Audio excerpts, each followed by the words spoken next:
गावाला जाते, समजा निळवंडेची मुलगा आहे मुलगी आहे, तर तुम्ही ग्रुपनं गेलं पाहिजे. जी काही गाडी बस असेल त्या बसचा वापर करा. परंतु एकटी मुलगी एकटा मुलगा कोणीही प्रवास करू नका. तुमचे जबाबदारी पालक या ठिकाणी जर आले त्यांच्याबरोबर तुम्ही जावा. बाहेर काय होईल उद्या हे सांगू शकत नाही. स्वतःची काळजी घेतली पाहिजे, आपल्या आरोग्याची काळजी घेतली पाहिजे, आपल्या शैक्षणिक व्यवस्थेची आपण नक्की काय करणार आहे, पुढे कसं जायचं, यासाठी आपण काय प्रयत्न करायचा, यासाठी किती अभ्यास करायचा, आणि अभ्यास केल्याशिवाय तुम्हाला कुठल्याही प्रकारे यश मिळणार नाही. त्यासाठी तुम्ही संकल्प केला पाहिजे आणि मला नक्की पुढे काय व्हायचंय. जर आता आपण काही संकल्प केला तर हा संकल्प तुम्ही 10 वर्षांनी जेव्हा यशस्वी व्यक्ती म्हणून गणला जाणार त्यावेळी तुम्हाला या दिवसाची आठवण होईल की मी त्यावेळी संकल्प केला म्हणून आज यशस्वी झाले. दरवर्षी 31 डिसेंबर संपल्यानंतर 1 जानेवारीला बरेच लोक ग्राउंडवर दिसतात की मी आजपासून व्यायाम करणार आहे. त्यांचा संकल्प कधी सिद्धीला जात नाही. जेव्हा तुमचा आत्मा जागा होईल की मला अभ्यास करायचा आहे आणि मला पुढे जायचं आहे, त्यासाठी प्रयत्न करा. कठोर मेहनत घेतल्याशिवाय कुठल्याही व्यक्तीला यश मिळत नाही. तात्पुरतं खोटेपणा करून काही गोष्टी करून मिळालेले यश कधी टिकत नाही. चांगलं जर आयुष्य घडवायचं असेल तर मेहनतीला पर्याय नाही.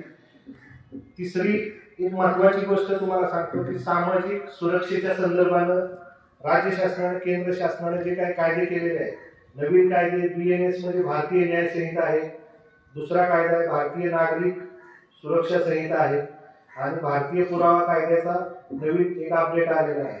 तर तुम्ही या कायद्यांचं सुद्धा ज्यावेळी तुमच्या हातात मोबाईल येतोय, काही गोष्टी तुम्ही गुगलवर सर्च करताय तर नवीन कायदे काय आहे, आज बाबासाहेबांची जयंती तर बाबासाहेबांनी लिहिलेली घटना काय आहे, त्या घटनेत किती कलम आहे, त्याच्यात स्वातंत्र्य समता बंधुता नक्की काय आहे, त्याच्यासाठी आपल्याला काय वाचन केलं पाहिजे याचं तुम्ही बघा, आचरण करा आणि एक चांगला नागरिक भारताचा घडण्यासाठी प्रयत्न करा.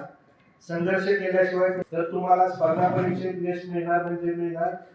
या बाबतीत तुम्हाला कुणीही म्हणजे निग्लेक्ट करू शकत नाही. तुम्ही एक चांगले विद्यार्थी घडण्यासाठी या गोष्टींचा आयुष्यात वापर करा. अभ्यासक्रम काय आहे आणि तो किती मोठा आहे या गोष्टीला घाबरून जायची गरज नाही. जो विद्यार्थी पहिल्या दिवसापासून शेवटच्या दिवसापर्यंत ठरवलेल्या दिनचर्या जर पाळली तर तो यशस्वी झाल्याशिवाय राहणार नाही. मुला मुलींनी स्वतःच्या आरोग्याची काळजी घेतली पाहिजे. पाठीमागे बसलेला तरुण वर्ग 11वी 12वी 10वीचे जे मुलं मुली आहेत यांना माझं सांगणं की हे जे वय आहे याच्यात सायन्स काय सांगते की मुलाला मुलीचं आकर्षण वाटणार आहे आणि मुलीला मुलाचं आकर्षण, हे इंटर कनेक्टिंग गोष्टी आहेत. तर या गोष्टी जास्त ही करू नका. ज्या गोष्टी आपल्या आयुष्यात पुढे मिळणारच आहेत त्या गोष्टींचा आपल्याला सगळ्या गोष्टी पुढे सुखरूप साजऱ्या होणार आहेत. त्या गोष्टींसाठी आता तरुण वयाचा वापर त्या गोष्टीसाठी करू नका. फालतू गोष्टीत जो मुलगा आणि मुलगी अडकली त्यांचं करिअर कधीही पुढे जात नाही. त्यांचं करिअर वाट लागते. आणि आता परत इथं मुली जास्त बसलेले. कुणालाही जर विचारलं 18 वर्ष पूर्ण झालेल्या मुलीचं जर तिचं शिक्षण चांगलं नसेल, ती नीट वागत नसेल तर आपला साधा ग्रामीण भाग आहे, तिचं काय केलं जाईल लगेच, काय बरोबर आहे ना. मग जर लग्न लागलं संपला विषय ना, तिचं करिअर संपलं. म्हणून करिअर कुणाचं होतं, जो अभ्यास करतो, जी मुलगी चांगल्या पद्धतीने स्वतःला घडवते त्या पद्धतीने करा. कराटेचे क्लासेस आहेत.